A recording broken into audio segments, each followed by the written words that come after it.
The man everyone called Mr. Carter was a name that carried power, a self-made millionaire, a CEO who built his empire from scratch. He was tall, polished, always in a tailored suit, and to most, emotionless. He ran the kind of company where time was money, and compassion was often a luxury, but that morning, everything changed. He looked down at the girl standing before him. Her hands shook as she held up the brown paper bag. "Sir, I came to give this to you," she said softly. "What is it?" he asked, his deep voice echoing. She opened the bag and pulled out a small, slightly squished lunchbox, wrapped in faded blue cloth. "It's your lunch," she whispered. "Mom said you always order from her diner every Friday. But she got sick today, so I came instead." The entire room froze. The CEO's favorite Friday lunch, a simple chicken sandwich and coffee, always came from a small diner across town.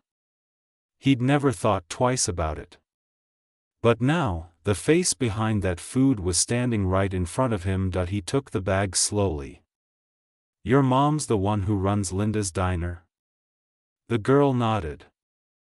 "Yes, sir. Her name's Anna.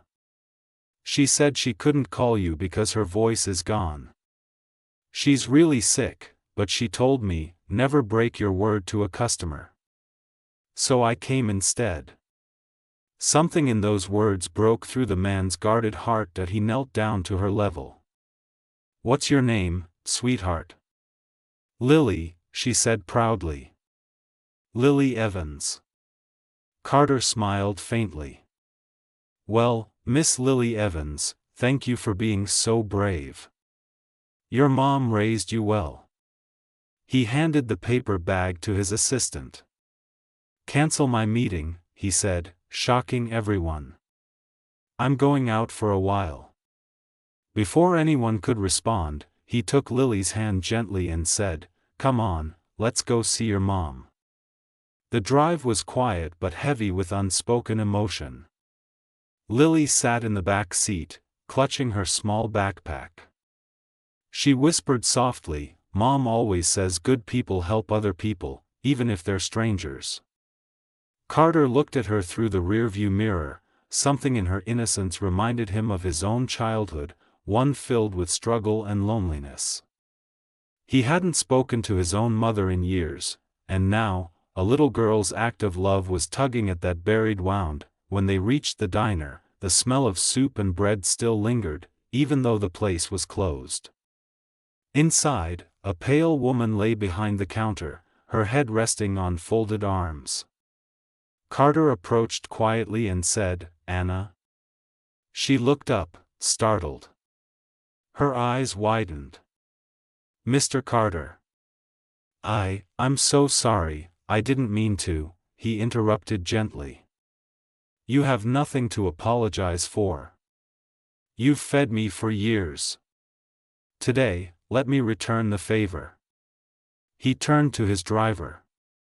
"Get the company doctor here immediately." Anna tried to protest, but tears rolled down her cheeks. "I just didn't want to lose your business," Carter smiled faintly. "You didn't lose anything, Anna. In fact, I think you've given me something money can't buy." Lily ran into her mother's arms, crying softly. And for the first time in years, the man who lived by numbers and deadlines realized something powerful, that success meant nothing if it wasn't shared with kindness. A few weeks later, Linda's diner reopened, not the same tired, fading building it once was. It was renovated, freshly painted, with a brand new sign outside that read "Lily and Mom's Diner, sponsored by Carter Enterprises." Word spread fast. Locals flocked to see how the richest man in the city had fallen in love with the warmth of a mother and daughter's small act of courage. But the truth was deeper. Carter had visited them almost every week since that day. Sometimes he came alone, sometimes with flowers for Anna or a small toy for Lily.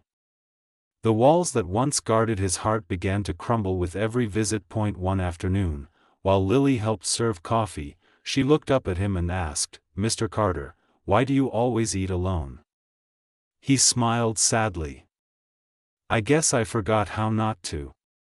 She frowned. "Mom says nobody's meant to eat alone forever. Even rich people need friends." Her words hit him like sunlight breaking through clouds. He chuckled, then said softly, "Your mom is a very wise woman." Weeks turned into months. Carter helped expand the diner into a second location, giving Anna a partnership she never dreamed possible.